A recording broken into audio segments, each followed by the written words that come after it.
warahmatullahi wabarakatuh. Pertama-tama, marilah kita panjatkan puji dan syukur atas kehadirat Allah Subhanahu wa Ta'ala yang telah memberikan kita nikmat kesehatan, serta tak lupa sholawat beriringkan salam kita sanjungkan ke ruh Nabi besar Muhammad SAW yang berlapaskan Allahumma sholli ala Sayyidina Muhammad wa ala alihi Sayyidina Muhammad. Perkenalkan, nama saya Hoirun Nesya dari Win Syahada Padang Sidimpuan, program studi bimbingan konseling Islam. Di sini saya membuat video ini untuk memenuhi tugas magang saya, yang dimana saat ini saya sedang magang di Dinas Pemberdayaan Perempuan dan Perlindungan Anak, Kota Padang Sidimpuan. Jadi pada video ini saya mengangkat judul yaitu dampak, pencegahan serta penanganan dari sodomi. Saya mengangkat judul ini karena banyaknya kasus-kasus sodomi yang telah terjadi akhir-akhir ini di Kota Padang Sidimpuan ini. Sodomi merupakan aktivitas seksual yang berkaitan dengan oral ataupun anal seseorang, di mana sodomi ini tidak memandang usia ataupun gender seseorang, baik itu anak-anak, remaja maupun orang dewasa, serta baik itu laki-laki ataupun perempuan.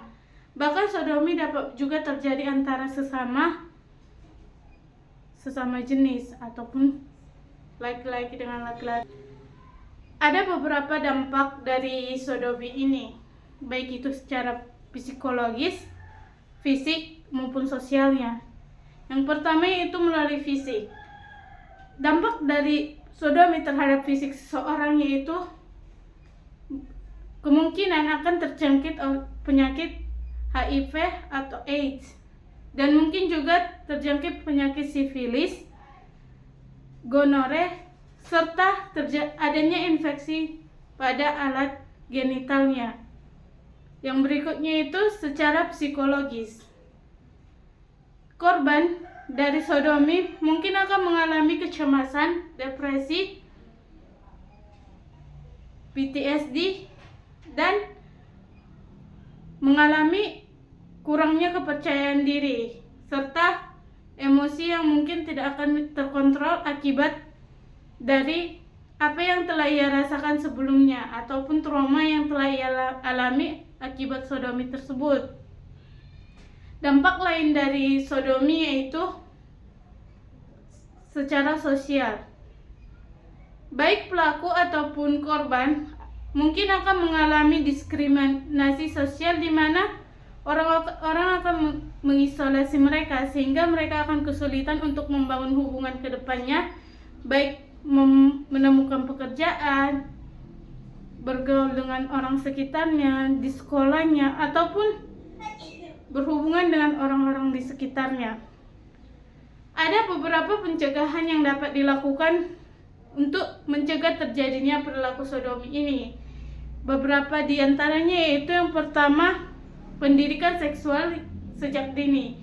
Di mana pendidikan seksual yang dimaksud sejak dini ini adalah mengajarkan pada anak-anak apa yang boleh disentuh ataupun bagian-bagian organ tubuhnya yang tidak boleh disentuh orang, serta adanya persetujuan darinya agar orang dapat menyentuhnya, ataupun ada aktivitas-aktivitas seksual yang dapat dijelaskan secara mudah kepada anak-anak sejak dini. Yang berikutnya itu meningkatkan hukum atau mempertegas hukum kepada pelaku agar adanya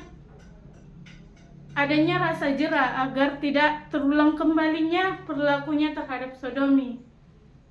Yang berikutnya yaitu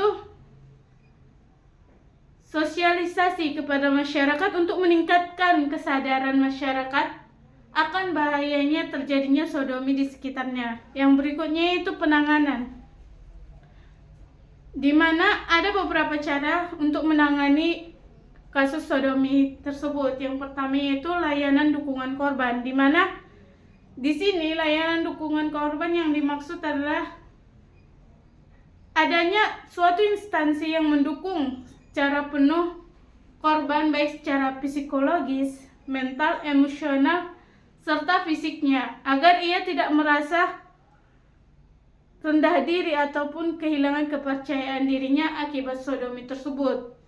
Yang berikutnya itu pelaporan dan penegakan hukum, di mana adanya layanan pelaporan yang mudah diakses dan dapat dipercaya oleh masyarakat untuk melaporkan kasus sodomi tersebut dengan mudah, serta adanya penegakan hukum yang memang tegas untuk mencegah terjadinya ataupun menangani pelaku dari sodomi tersebut, serta adanya rehabilitasi pelaku, di mana selain memberikan rasa jera ataupun